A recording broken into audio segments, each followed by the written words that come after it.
ಕರ್ನಾಟಕದಲ್ಲಿ ಯಾವುದೇ ಕಚೇರಿಗಳಿಗೆ ಹೋದ್ರೂ ಸಹ ಲಂಚವಿಲ್ಲದೆ ಯಾವುದೇ ಕೆಲಸಗಳು ಆಗ್ತಾ ಇಲ್ಲ. ಏನಾದ್ರೂ ಒಂದು ಮಾಡ್ಕೊಡ್ಬೇಕಾದ್ರೆ ಅಧಿಕಾರಿಗಳು ಮೊದಲು ಲಂಚಕ್ಕೆ ಬೇಡಿಕೆ ಇಡ್ತಾರೆ.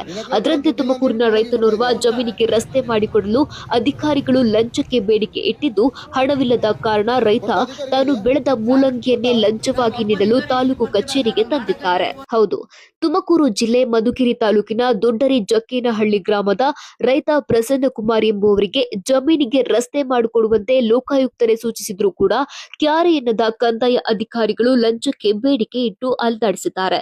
ಇದರಿಂದ ಆಕ್ರೋಶಗೊಂಡ ರೈತರೊಬ್ಬರು ತಾನು ಬೆಳೆದ ಮೂಲಂಗಿಯನ್ನೇ ಲಂಚವಾಗಿ ನೀಡಲು ತಾಲೂಕು ಕಚೇರಿಗೆ ತಂದಿದ್ದಾರೆ.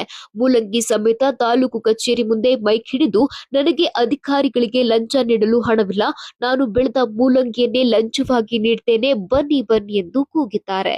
2 ತಿಂಗಳಾದರೂ ರಸ್ತೆ ನಿರ್ಮಾಣಕ್ಕಾಗಿ ಸ್ಥಳ ಮಹಜರು ಹಾಗೂ ಪರಿಶೀಲನೆಗೆ ಬರಲು ಕೆಲವು ಅಧಿಕಾರಿಗಳು ಹಣಕ್ಕೆ ಬೇಡಿಕೆ ಇಟ್ಟಿದ್ದು ಹಣವಿಲ್ಲದ ರೈತ ಪ್ರಸನ್ನಕುಮಾರ್ ಅಧಿಕಾರಿಗಳ ಈ ನಡೆಗೆ ಬೇಸರ ವ್ಯಕ್ತಪಡಿಸಿ ತಹಶೀಲ್ದಾರ್ ಬಳಿ ಮನವಿ ಮಾಡಿದ್ರು. ಅವರು ರಸ್ತೆ ಮಾಡಿಕೊಡಲು ಸೂಚಿಸಿದ್ರು. ಆದರೆ ಇಲ್ಲಿಯವರೆಗೂ ಕಂದಾಯ ಅಧಿಕಾರಿಗಳಾಗ್ಲಿ ಗ್ರಾಮ ಲೆಕ್ಕಾಧಿಕಾರಿಗಳಾಗ್ಲಿ ಬಂದಿಲ್ಲ. ಇದರಿಂದ ಬೇಸತ್ತ ರೈತ ಪ್ರಸನ್ನಕುಮಾರ್ ತಾನು ಬೆಳೆದ ಮೂಲಂಗಿಯನ್ನೇ ಲಂಚವಾಗಿ ಕೊಡಲು ತಾಲೂಕು ಕಚೇರಿಗೆ ತಂದು ಗಮನ ಸೆಳೆದಿದ್ದಾರೆ.